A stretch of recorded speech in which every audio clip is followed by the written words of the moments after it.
All right. I am so excited to talk to you about how to land your next senior product role without taking a step back in your career.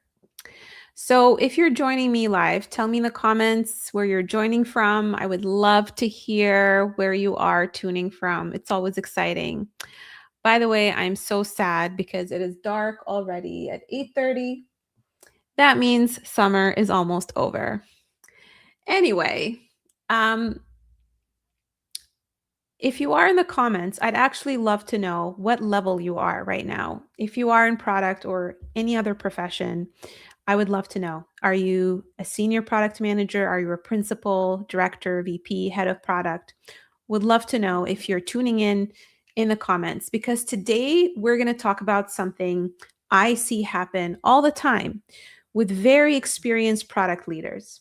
You finally decide, I'm ready to leave. Maybe you've been passed over. Maybe you've gone through 3 reorgs and the promotion path keeps resetting. Maybe you're doing work way beyond your title.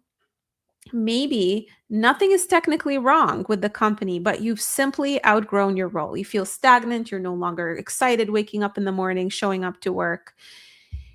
If what I've described is you, then you should definitely keep listening. The thing is, when this happens, you start looking externally. And then something happens that can really mess with your mind. The jobs you actually want, they don't respond to you. You might be getting recruiters reaching out to you for roles that you're definitely not interested in, that were probably at the salary that you were making 5 years ago or more. You get approached for things that feel tactical or just a lateral move. Like, why would you leave your company for the same thing, right? Or you get the interview for the dream role and suddenly think, I know I could do the job, but will they really see me as the person they want to hire? And eventually, another thought starts creeping in your mind. Maybe I'm aiming too high. Maybe I need another year.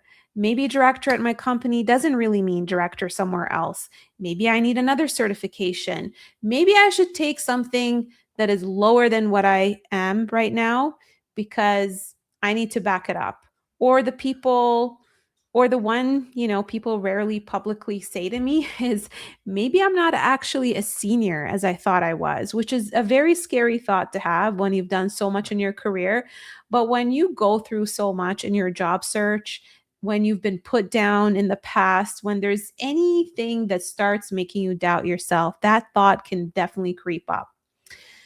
So, if you've ever had that thought where you're thinking, maybe I'm not actually as senior as I thought I was, feel free to say yes in the comments. You don't need to spell it out. I will know if that's you. Okay, today, what I'm going to be talking about, it's not about telling you that you're secretly qualified to a VP or 300,000 or $400,000 role. I'm not going to, definitively say that to everyone listening here because at the end of the day, like I would need to assess if that is the reality. So I'm not going to spend this live telling everybody that you're secretly qualified for a particular level because sometimes there is a gap. Sometimes the target is wrong. You're targeting the wrong role. Sometimes the experience isn't there yet, but sometimes the experience is absolutely there and the market simply isn't interpreting it correctly. Those are completely different problems. And if you don't know which problem you have, you can waste 6 months or more solving the wrong one. Um, Hi, Stefan. I'm currently director level in governance, risk, and compliance service delivery. Yeah, that it doesn't matter. I've worked with all kinds of professionals within product, outside of product. Yeah, it is a delivery role. That's very cool. I was in that space before. Okay. Um, by the way, before I go any further, if you're listening to this thinking, okay, Nada, but how do I know which one of those is happening to me? Whether it is, you know, targeting the wrong role, or maybe there's a gap, or the experience, not being, clearly understood by external recruiters. This is why I created my career diagnosis, because as much as I'm going to share all of these different sort of symptoms that you might be experiencing and help you also understand what you might be doing wrong, every person's situation is different, right? And it's going to be very difficult for you to figure out what bucket you fit in, as much as I'm going to try my best to do that. So if you want a more accurate diagnosis, this is where I created my career diagnosis call. It is a 15-minute call. And how you book it with me is simply by going to my LinkedIn profile. There is a button right underneath my heading that says book an appointment. And if you can't find it, just send me a message on LinkedIn. And in the career diagnosis, it really is a conversation where I look at where you're trying to go, what level you're targeting, what you've actually done, how you're currently positioning yourself, and what kind of opportunities the market is giving you.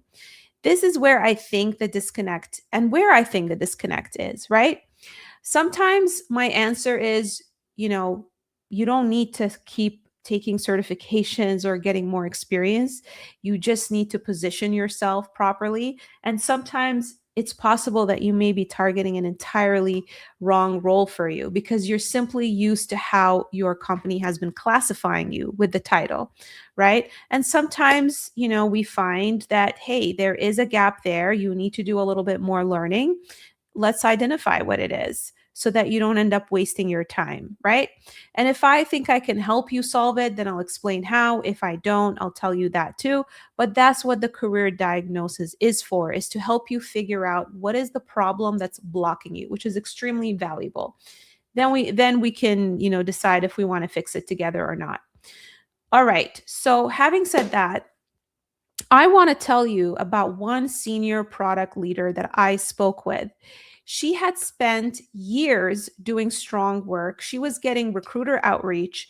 So from the outside, you could say, what's the problem? Recruiters are contacting you. Except she said something to me that I think perfectly captures this problem. The jobs that I'm applying to, that I think I'm the best fit for, I don't hear anything back from them. That's a different problem from saying nobody wants me. The market wanted her, but the wrong part of the market wanted her. And that's, to me, is just as bad, because at the end of the day, like, if you're not getting the right opportunities, that's pretty much kind of like the same result as you not getting any opportunities. So here's the confusing part. Now you're getting contradictory evidence because recruiters are saying, yeah, you're valuable, but the companies you actually want seem to be saying not for this. So you start filling in the blanks. And maybe you realize that, hey, I'm reaching too high. Maybe I don't have enough experience. Maybe I need to lower the title. Maybe my current company inflated my level. Maybe everyone who's getting these jobs has something I don't. Maybe it's because I don't have a network. Here's what I want you to understand as you spiral with these thoughts. The most dangerous part of being undervalued for a long time isn't the title. It's what eventually happens to your interpretation of yourself. You stop looking at those 15 years of evidence of experience that you have, and you start looking at the promotion you didn't get, the boss who didn't see you, the rejection, the recruiter bringing you the wrong role, the company not responding. And one painful chapter starts outweighing your entire career and making you dictate this thought in your head that maybe you're not good enough. And that's where people start making expensive decisions. Okay. What you end up doing because of these things that might happen in your career that are not an indication that you shouldn't go to the next level, you start aiming lower. You start taking lateral jobs that you don't really want. You start collecting another credential. You rewrite your resume for the 47th time. You apply to 200 jobs. You spend another year proving yourself and telling yourself, well, maybe they'll notice this time. And 6 to 12 months later, you become exhausted. I see this all the time when people come to me that I end up working with. I've seen this over 1,000 times. And the thing is, you're no closer to knowing what the actual problem is. That's the part that I don't want for you, because every month you spend solving the wrong problem, it has a cost. And the cost, is the salary increase that you could be making multiplied by years.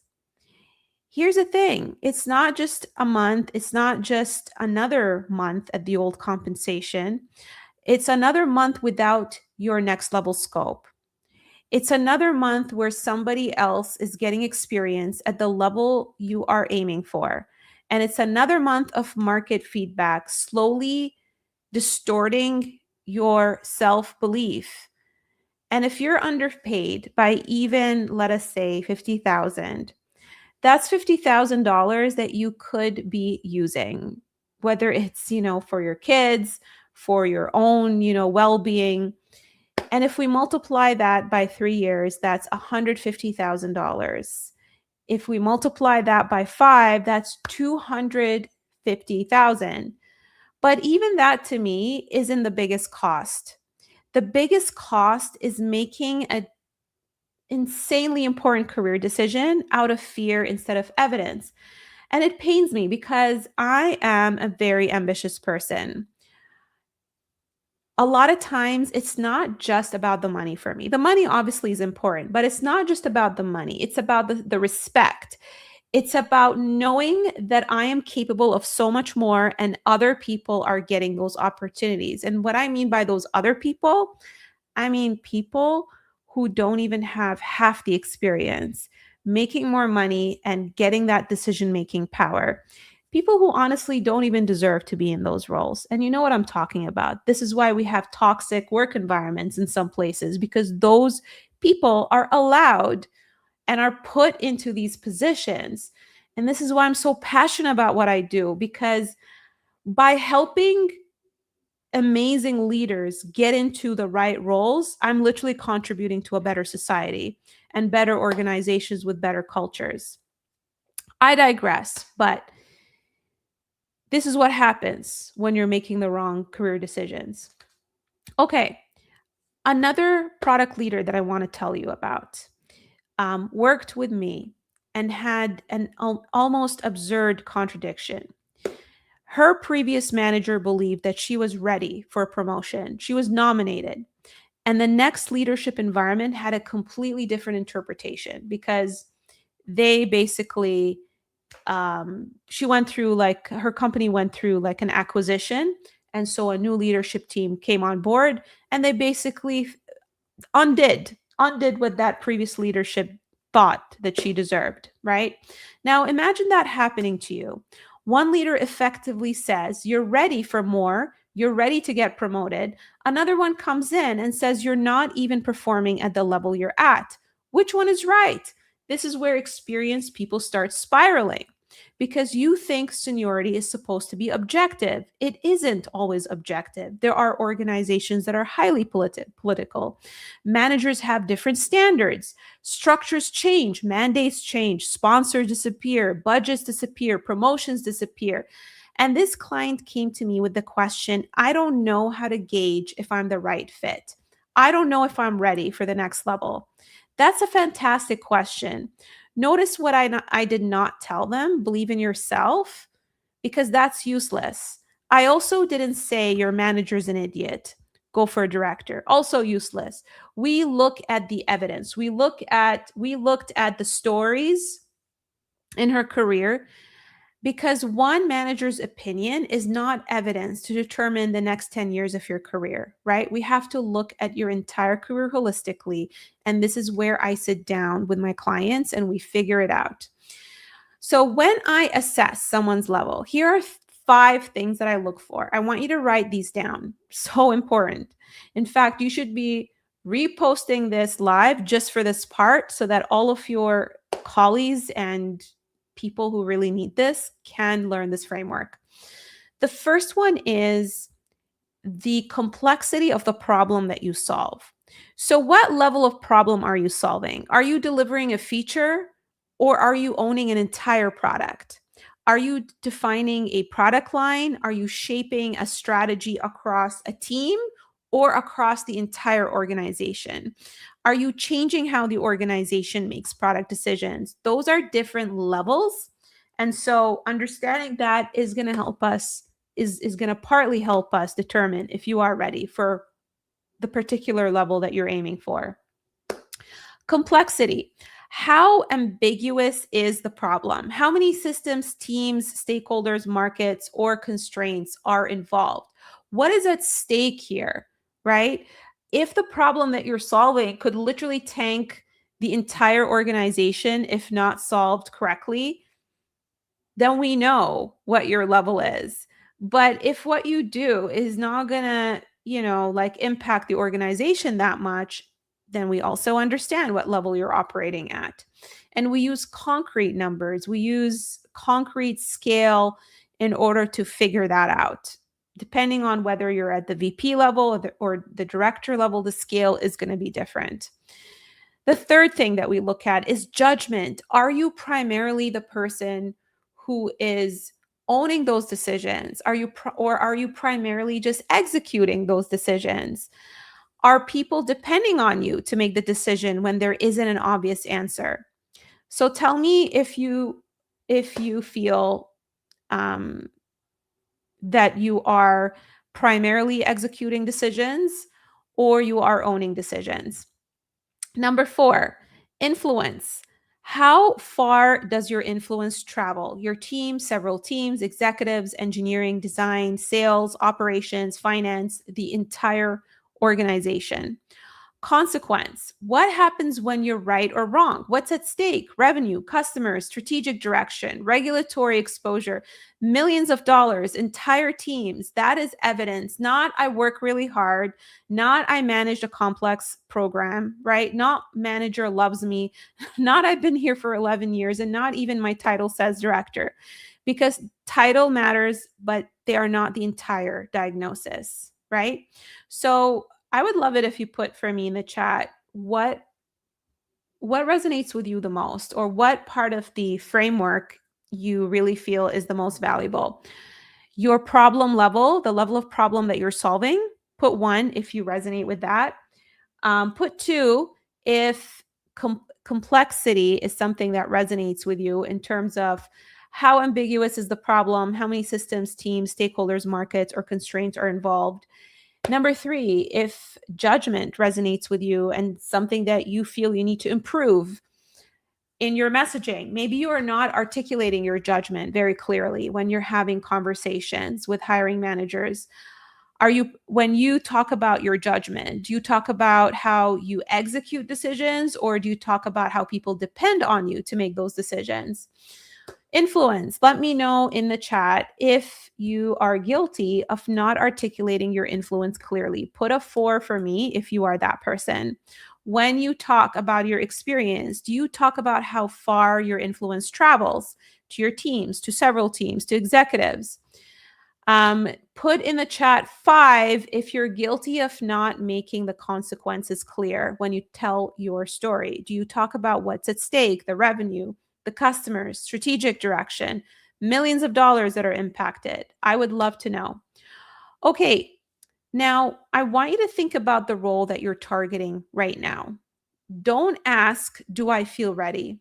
Ask, what evidence would I use to prove that I'm ready? If you can't answer that clearly, that's something that I would want to diagnose before you start lowering your target, right? So if you feel like you fit in that bucket where you're not sure, this is where the career diagnosis comes in. Okay, I'm going to give you another example of a leader that had been nominated for promotion multiple times. Someone else got the opportunity, so she resigned, and then she was available in the market. So what started coming back? Automation roles, QA roles, execution heavy opportunities, except that wasn't the career that she was trying to build. And she said something incredibly important to me. I'm taken as an executor and not a strategic leader, but that's not the case with me. I do both. Yet, she was only given junior roles and she was seen as someone who executes and doesn't lead. Now, this is where most people make the wrong move. They think, I need more proof, So they add more proof, another portfolio project, another certification, another 17 bullets on their LinkedIn. Except when you're already in the wrong category, more evidence inside the wrong category can make the problem worse. Because if the market thinks you're primarily a technical executor and you give them 40 more examples of how you're a technical executor, you've just made the problem worse. You've just made it even more difficult for a hiring manager or recruiter to interpret your experience correctly and put you at the right level. And you might not consciously realize that because you're not seeing that what you're doing right now is positioning yourself in a junior way. Sometimes what happens when we're inside the jar, we can't see the label on the outside. Here's the thing. This is someone who had taken work that was already months behind. She built structure around it. She scaled an initiative across more than 1,800 customer accounts in 32 industries. She built an AI governance model. She piloted it. She helped expand adoption across teams. Same human being, same career. But you see, when I described it this way, you realize how senior she was. But before that, you couldn't. And that's what positioning actually is. It's not making stuff up, it's making the correct interpretation unavoidable. Okay. During the career diagnosis, when you book it with me, I don't ask you, let me fix your resume. That's backwards. First, I need to know, what should the resume be proving? Because I can make a beautifully polished resume for the wrong target, and that's not going to help you get results. That's just a faster route to the market rejecting you again. Okay, so when I work with someone through a senior career transition, those are the 6 things that I'm looking at. And this is probably the second most important thing of this live. The first thing that we look at is the direction. What are you actually pursuing? The role, the level, the mandate, the company, the compensation. Because I want a better job is not exactly a strategy. The second thing that we look at is evidence. What have you actually done that proves you belong there? This is where we dig into the career. And I truly mean I dig. Because the thing is, most of my clients, when they talk to me, they're very accomplished people, but they also have a tendency to minimize their own work. That's what happens when you're so good at you do. You just take it for granted. And they'll tell me things like, oh, I just helped with that. And then I ask 6 questions and discover that they redesigned the way an entire organization operated. And that is the value of talking to someone, right? Because they'll help you with your blind spots, and a trained professional who's really good at asking questions. Because I have worked with over 1,000 people at this point, I understand the patterns. It's almost like I read people's mind at this point, doing this for over 6 years, right? Okay, the next thing that I work on with my clients is the positioning. And positioning is, can a person who doesn't know you interpret the evidence correctly? Because here's the thing, the people at your organization know you, they've seen you. But someone outside who doesn't know your company, doesn't know what the heck your company does, can they interpret your experience as evidence correctly? Yes, that's LinkedIn, your resume, your narrative, your title history, your what category do you fit in the market? We need to make that clear. This is how you generate interviews, by making that clear. All right, pipeline. Just like a business, you need to generate opportunities. You need to generate leads. And the question is, are you creating the right opportunities? Not how many applications did you send? I don't care if you submitted 150 applications, especially if 147 of those applications were wrong.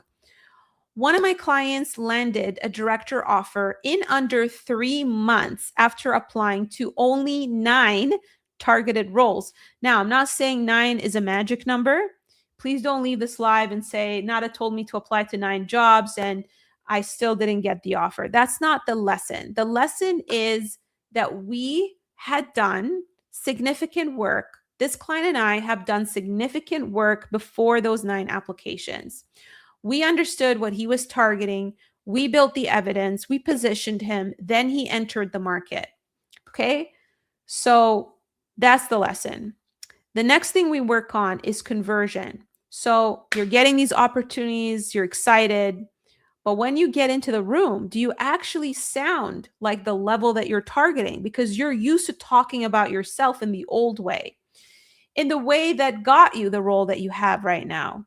But we need to aim higher. We need to change our language. We need to change the way we speak about ourselves. And that is huge. Then we look at decision. And this is the part that almost nobody talks about. If you get the offer, is it actually an upgrade, or did you just recreate the exact problem under a shinier logo? Trust me, I've been there. I was chasing the big names, and I realized that I wasn't asking the right questions to make sure that those big names that I was chasing were actually what I wanted. Is it just about the logo, or is it about the compensation, the fact that it aligns with my lifestyle, the fact that I'm happier, the fact that I'm doing challenging work, the fact that it's supporting my end goal in terms of my career growth, right? Okay, so direction, evidence, positioning, pipeline, conversion, decision. That's the system. The resume is one output. It's not the career strategy. Okay. So you need to have a proper career strategy in place in order to get to the level that you want to get to the compensation that you want, to the career growth that you want. And by the way, when my clients get an offer, it doesn't end there. We work on negotiating the offer, because the thing is, I had a client who landed at Meta and they would try to short change her by $70,000. So her and I talked, and we ended up adding $70,000 to her existing offer. And that's why negotiating is extremely important. Okay. Let me show you the conversion piece.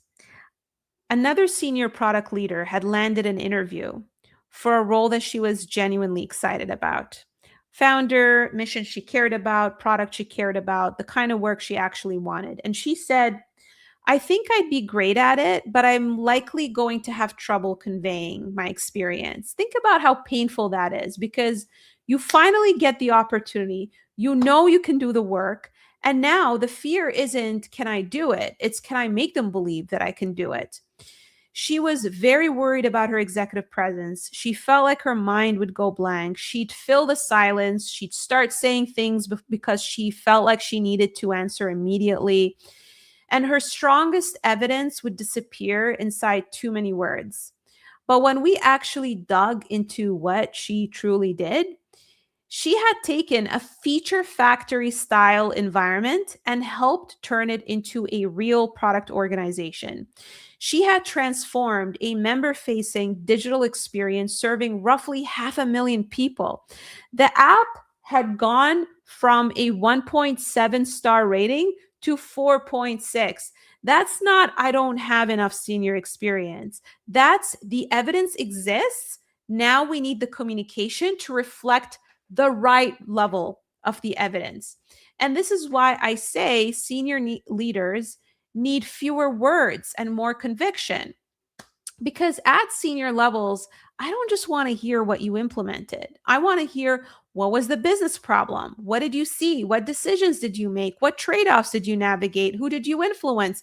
What happened because of your judgment? That is executive communication. Now, some of you may be listening and thinking, okay, I can figure this out. And maybe you can. And if you're getting exactly the results that you want, then, I wish you luck. I hope that you get continued success. But here's what I think this gets harder the more experienced you become. You're way too close to your own career. You know way too much. Everything has context. Every job has 17 stories. You understand why a title was not exactly the right title. Why, I mean, you know, you maybe you don't know why you took that detour or why that reorg happened, why the project mattered, why the metric wasn't clean. And because you know the whole movie of all of these things that happened in your career, the detour, the reorg, the project, the metrics, you have a very hard time understanding what the person seeing a 30-second trailer understands.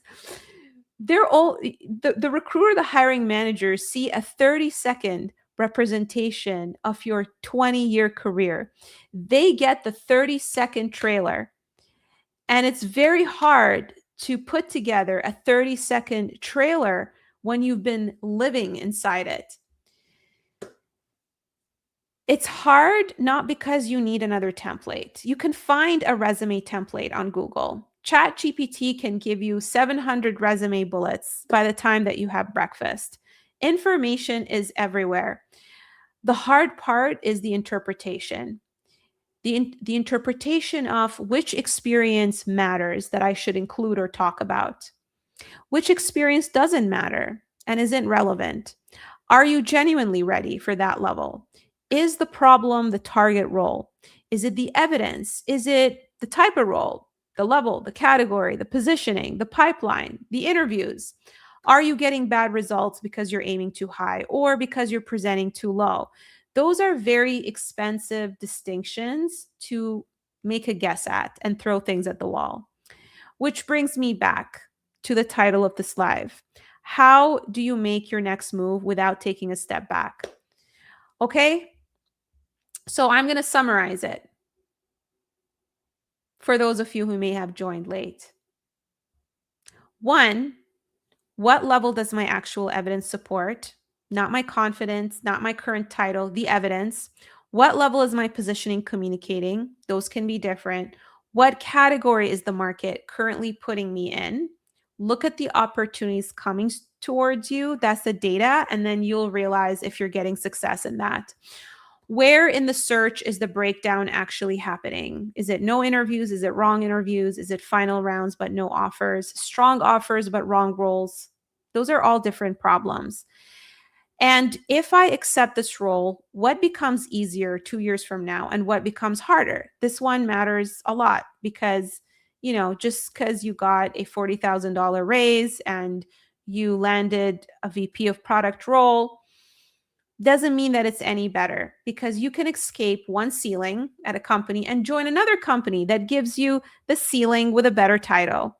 So your next move should really improve the alignment between your title, your scope, your decision-making authority, your resources, your compensation, and what becomes possible afterwards, while supporting your lifestyle, your health, your time with your family. That is true career advancement. So if you're listening to all of this and thinking, oh my God, I don't actually know which one of these is my issues, good. I mean that, because recognizing that you don't know is much more useful than spending another 6 months confidently fixing the wrong thing. So that's the reason I created the career diagnosis. You bring me the situation, you tell me what you're trying to land, you tell me what's been happening. I'll look at the evidence, I'll look at how the market is responding, and I will tell you where I think the biggest disconnect is. Maybe I'll tell you, ready, stop aiming low. Maybe I'll tell you you're targeting the wrong kind of role. Maybe I'll say your experience is strong, your story is weak. Maybe I'll say your positioning is working, but your interview conversations are the problem. Maybe this role genuinely requires evidence you haven't built yet. I would rather much tell you than sell you something that you don't need, right? And if I do think that I can help you, then I'll explain what working together would look like, and we can decide if it makes sense or not. So the career diagnosis is a free 15-minute conversation with me. It's partly diagnosis and it's partly deciding if we're a fit to explore those things and work on them together. So how do you book the career diagnosis with me? It's very simple. I'm going to do a screen share and show you exactly how to do that. So let me share my screen here.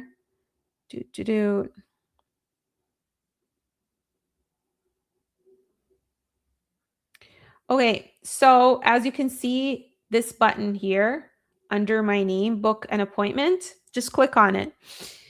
It's going to show you this video that you can watch. It gives a nice, let me see if you guys are seeing it, a backstory of who I am, why I got into this, and the clients that I've helped. And then when you scroll down, it's going to allow you to basically answer these quick questions in order to determine, or rather, in order to give me the information I need in order to diagnose you correctly. So it just takes 2 minutes to fill this out. And then after you do that, you are going to be redirected to my calendar where you can pick a spot. Okay, I hope that this has been helpful. And if it has, I would really appreciate it if you give me a like, because, helps with the algorithm. It pushes it to people who actually needed to hear this. And really love your participation as usual. Thank you, Stefan, for all of your questions in the comment. Yeah, that's really awesome. And if you're watching the replay, then feel free to answer the questions that I ask, because it's really good data for me. As much as I've worked with so many people, I'm always interested to see how many people struggle with certain areas so that it helps me create better content. Okay, I hope you have a wonderful rest of your Sunday. I am seriously sad that summer is almost over. Tell me in the comments, are you experiencing right now where you are that it's getting darker earlier? And are you a fall person or are you a summer person? I'm a summer person. I can't deal with winter. Even fall is but yeah, I really love summer. Okay, friends, I will talk to you soon. Thank you so much.